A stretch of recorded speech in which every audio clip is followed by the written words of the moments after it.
जून 2025 को ये जो कच्ची दरगाह बिद्दुपुर 6 लेन पुल ये बना, बहुत लंबा पुल है।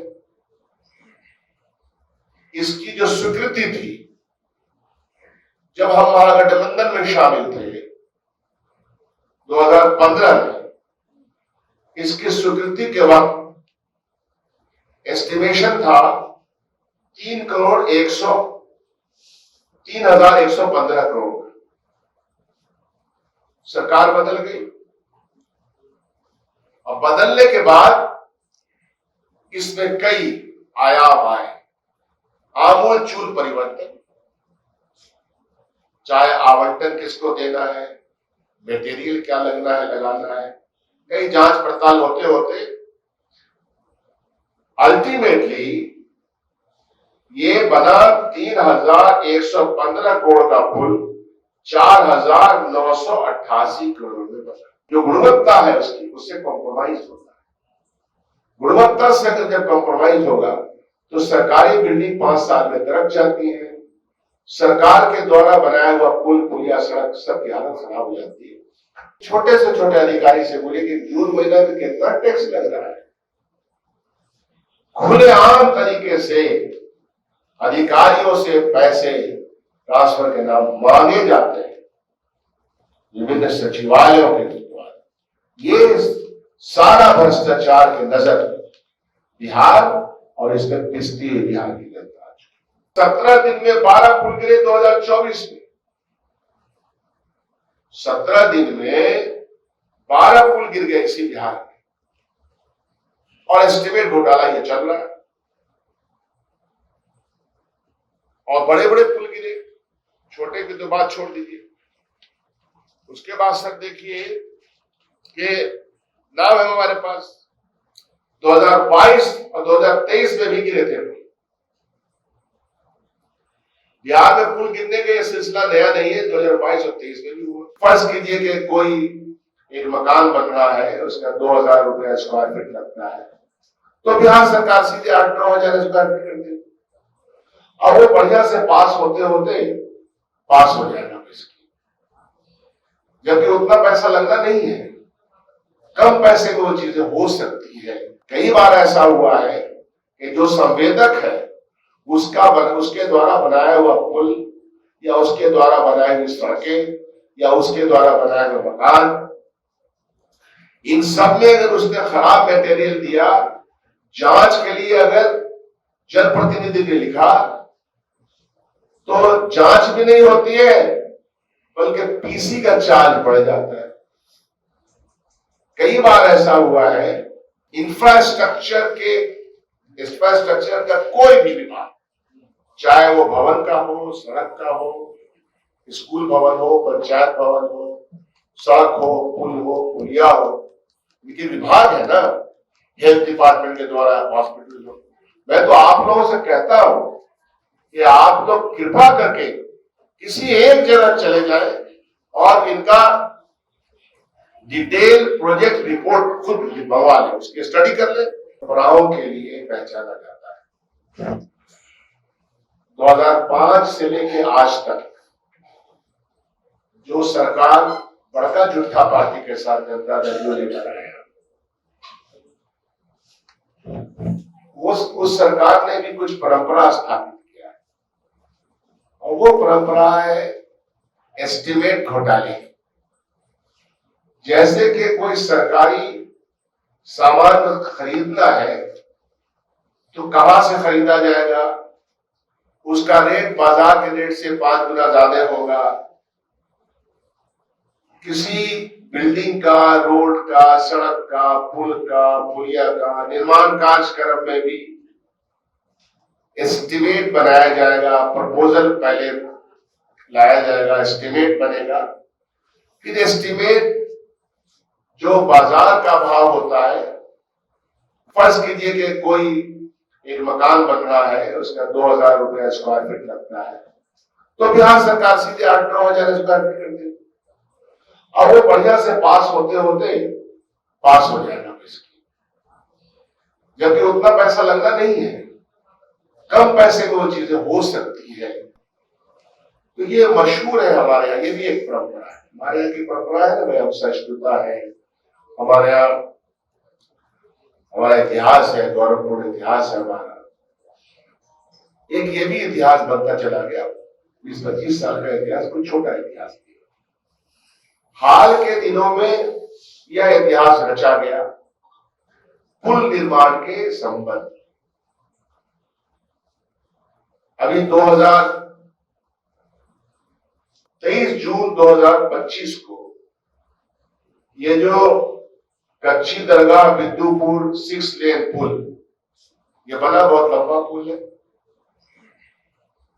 इसकी जो स्वीकृति थी जब हम महागठबंधन में शामिल थे 2015 में, इसकी स्वीकृति के वक्त एस्टिमेशन था 3,115 करोड़। सरकार बदल गई और बदलने के बाद इसमें कई आयाम आए, आमूल चूल परिवर्तन। चाहे आवंटन किसको देना है, मटेरियल क्या लगना है लगाना है, कई जांच पड़ताल होते होते अल्टीमेटली ये बना 3,115 करोड़ का पुल 4,988 करोड़ में बना। 2015 से लेके ये जो एस्केलेशन है ये किसका पैसा है? ये पैसा बड़का झूठा पार्टी के पॉकेट से आया क्या? ये पैसा जनता का पैसा है। और ये बड़ा एस्टीमेट घोटाला, और सिर्फ ये मैं जो बात कह रहा हूं, ये जहां तक बात पहुंचेगी आपके माध्यम से उनको मालूम है कि मैं क्या कह रहा हूं। मैं जानता हूं कि एस्टिमेशन कैसे यहाँ होता है, खरीदो फरोख्त में किस तरह से घालमेल किया जाता है। निर्माण के काम में तो सबसे ज्यादा ये प्रक्रिया चलती है। कई बार ऐसा हुआ है कि जो संवेदक है उसके द्वारा बनाया हुआ पुल या उसके द्वारा बनाई हुई सड़कें या उसके द्वारा बनाए हुए मकान, इन सब में अगर उसने खराब मटेरियल दिया, जांच के लिए अगर जनप्रतिनिधि ने लिखा तो जांच भी नहीं होती है बल्कि पीसी का चार्ज बढ़ जाता है। कई बार ऐसा हुआ है कि फिर से उसी संवेदक को थोड़े दिन के लिए वो ब्लैकलिस्ट होता है और फिर थोड़े दिन के बाद मालूम होगा कि वही संवेदक बहाल हो गया। और ये वो जानते हैं विभाग के लोग जो मेरी बात सुनेंगे कि मैं क्या कह रहा हूं, उनको अच्छी तरह। और यही कारण है कि जब आप एस्टिमेट घोटाला कीजिएगा और आप छूट दीजिएगा कि आप प्राइस एक्सक्लेट करने की आपको छूट है, थोड़ा बहुत टाइम के साथ बढ़ता है, लेकिन साथ साथ जो गुणवत्ता है उससे कॉम्प्रोमाइज होता है। गुणवत्ता से अगर जब कॉम्प्रोमाइज होगा तो सरकारी बिल्डिंग 5 साल में दरक जाती है, सरकार के द्वारा बनाया हुआ पुल पुलिया सड़क सबकी हालत खराब हो जाती है। और फिर हम एक मुरम्मती की योजना निकालते हैं, संवेदक को पहले देते हैं 5 साल के लिए या 7 साल के लिए मेंटेनेंस चार्ज, और फिर मेंटेनेंस चार्ज किसको जब मेंटेनेंस देना है उसने जिसने बनाया है। फिर मेंटेनेंस में तो वो काम होता नहीं है, लेकिन दोबारा जो मुरम्मती का काम शुरू होता है फिर उसी ठेकेदार को दे दिया जाता है कि तो मुरम्मती भी करो। ऐसे सैकड़ों मिसालें मैं दे सकता हूँ। मैं खुद विधायक हूं तो मुझे मालूम है कि क्या होता है। संवेदक लोग अपना काम समय पर नहीं करेंगे, उसमें कोई दबाव नहीं होता है। और इसी कारण से आप पुलों के बारे में देखिएगा कि किस तरह से पुल, इसमें दिक्कत काम है, निगरानी की कोई व्यवस्था है ही नहीं किसी भी कार्य करना। हम लोग अपना घर भी बनाते हैं तो देखते रहते हैं ना भाई, दीवार पड़ी तो कितना पानी दिया गया, कितना उसमें अनुपात में सामान लगे, कोई निगरानी नहीं है। जून के महीना में सिर्फ यह निगरानी आप लोग कर लीजिए कि कि कितना पैसा इधर से उधर ट्रांसफर में जा रहा है तो पता चल जाएगा। आप किसी अधिकारी से, आप लोग पत्रकार है, खोजी पत्रकार बन के जाइए, किसी छोटे से छोटे अधिकारी से बोलिए कि जून महीने में कितना टैक्स लग रहा है। खुलेआम तरीके से अधिकारियों से पैसे ट्रांसफर के नाम मांगे जाते हैं विभिन्न सचिवालयों के द्वारा। ये सारा भ्रष्टाचार की नजर बिहार और इसमें पिसती हुई बिहार की जनता। इसलिए आपसे हमारा ये आग्रह है कि जब ये लोग पीसी करते हो तो उनसे ये सब सवाल जो कर रहे हैं, हम तो कहते हैं कि है हिम्मत इस बड़का झुट्टा पार्टी के साथ की डबल इंजन की सरकार को तो डिबेट कर ले, जगह का नाम बताए और वो लाए, श्वेत पत्र लाए, व्हाइट पेपर लाए कि हमने क्या किया और हम बताएंगे कि आपने कौन सा काम किस तरह से किया। आप ठगने का काम कर रहे हैं बिहार के लोगों को आप अच्छी सड़क नहीं दे पा रहे हैं, अच्छी बिल्डिंग नहीं दे पा रहे हैं, और सब डिपार्टमेंट का तो बात छोड़ दीजिए। तो आज का प्रेस कॉन्फ्रेंस इन्हीं बातों पे था।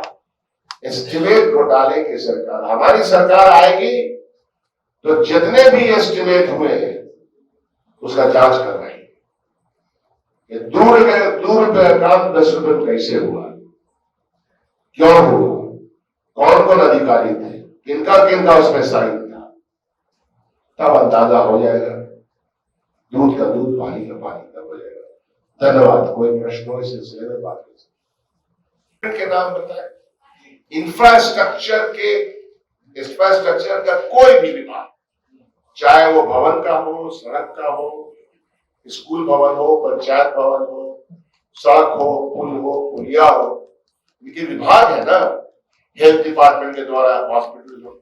मैं तो आप लोगों से कहता हूं कि आप लोग कृपा करके किसी एक जगह चले जाए और इनका डिटेल प्रोजेक्ट रिपोर्ट खुद मंगवा लें, उसकी स्टडी कर ले। थोड़ी मेहनत लगेगी, 2 दिन जिस स्थान पे जिसका आपने डिटेल प्रोजेक्ट रिपोर्ट लिया है वहां जाकर के देखिए। मैंने तो अपने इलाके में एक इंजीनियर को खामोशी से भेजा कि देखो कि पुल निर्माण में जो सरिया लग रहा है उसकी क्या सिचुएशन, पकड़ेंगे, सस्पेंड कर रहे हैं, जांच बैठा दिया। तो ये थोड़ा आप लोग भी कीजिए, यही फैक्ट है। इन्हीं सब चीजों से माल कमा रहे हैं लोग, कभी देखते नहीं है कितना मजा आए। घर में इटालियन टाइल्स लग रहा है सबके, कहां से आ रहा है, किसके घर नहीं लग रहा है, पर इसकी भी जांच करवा लीजिए। हमने कहा, बोलिए कि शकील अहमद खान ने कांग्रेस पार्टी ने कहा कि जितना आवंटन आपको, जैसे हमको कोई मकान मिलेगा तो एक आवंटन होता है, तो आवंटन में आपके घर में इटालियन टाइल्स कहां से लगा भाई? अगर आपने अपना लगा तो सब कुछ पब्लिक स्क्रूटनी में होना चाहिए ना। तो ये आपको इशारा दे दिया, ये जो सुने उनको समझ में आ जाएगा कौन लोग। धन्यवाद। कि कितने 17 दिन में 12 पुल गिरे 2024 में, 17 दिन में 12 पुल गिर गए इसी बिहार में, और एस्टिमेट घोटाला ये चल रहा है। और बड़े बड़े पुल गिरे, छोटे की तो बात छोड़ दीजिए। उसके बाद सर देखिए कि नाम है हमारे पास 2022 और 2023 में भी गिरे थे। बिहार में पुल गिरने का यह सिलसिला नया नहीं है, 2022 और 23 में भी हुआ। तो मिला जुला के 2024 में जल प्रकोप या भ्रष्टाचार का प्रकोप में कुछ और पुल रहे हैं। 10 जुलाई को, 15 जुलाई को, 16 जुलाई को 2024 में, 27 जून को, 28 जून।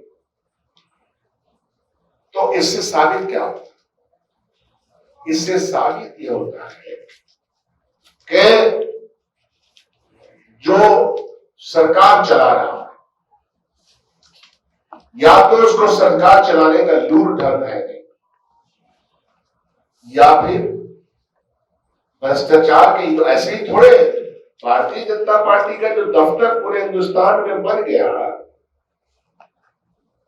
तो ये पैसा कहां से आया? इन्हीं सब वजह से पैसा आया। बड़े बड़े दफ्तर बन गए सैकड़ों की तादाद में। बिहार के 38 जिले में 3 करोड़ 4 करोड़ का दफ्तर कहां से बन गया? इन्हीं पैसों के माध्यम से बड़का झूठा पार्टी। आप लोग समझ रहे थे बड़का झूठा पार्टी हमने नहीं कहा बीजेपी को, माननीय मुख्यमंत्री जी ने खुद कहा। मैं उनके शब्द दोहरा रहा, मैं तो उनकी बड़ी इज्जत करता हूं व्यक्तिगत तौर पर, और उनको परेशान जो है सो भाजपा के लोग ही करते हैं। अच्छा, इस सिलसिले में एक और मजेदार बात है कि बड़का झूठा पार्टी के एक साहब है, नौजवान बिहार के, उनके पिताजी तो बहुत जुझारू थे, दलित सरकार दलित समाज के लिए काम करते थे, तो उनके साहबजादे कैबिनेट में मिनिस्टर भी हैं। वो हाजीपुर का दौरा करते हैं और वो कहते हैं कि बहुत खराब हालत है सर, गजब है। लेकिन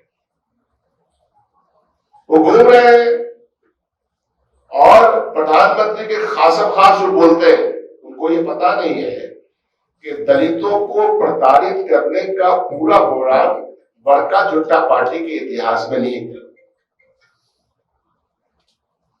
दलितों को परेशान करने का, दलितों के आरक्षण छीनने का, सरकारी व्यवस्था को प्राइवेट व्यवस्था में बदलने का पूरा प्लान बड़का झूठा पार्टी के पास है, जिसके सपोर्ट में ये सपुत्र खड़े हैं जो अपने आप को दलित नेता कहते हैं। लेकिन आश्चर्यजनक बात यह कि वो भी सड़कों के बारे में कोई तारीफ नहीं कर रहे। तो उनसे मैं कहता हूं कि सीधा साधा बोलिए कि यहां सड़क के आवंटन के सिलसिले में, गुणवत्ता के सिलसिले में पूरा एस्टीमेट घोटाला है, उसको ये मान ले। और उन्होंने खुद ये बयान दिया है, चिराग जी ने खुद ये बयान दिया है। तो इसीलिए मिला जुला करके जो मामला है वो आपके सामने है।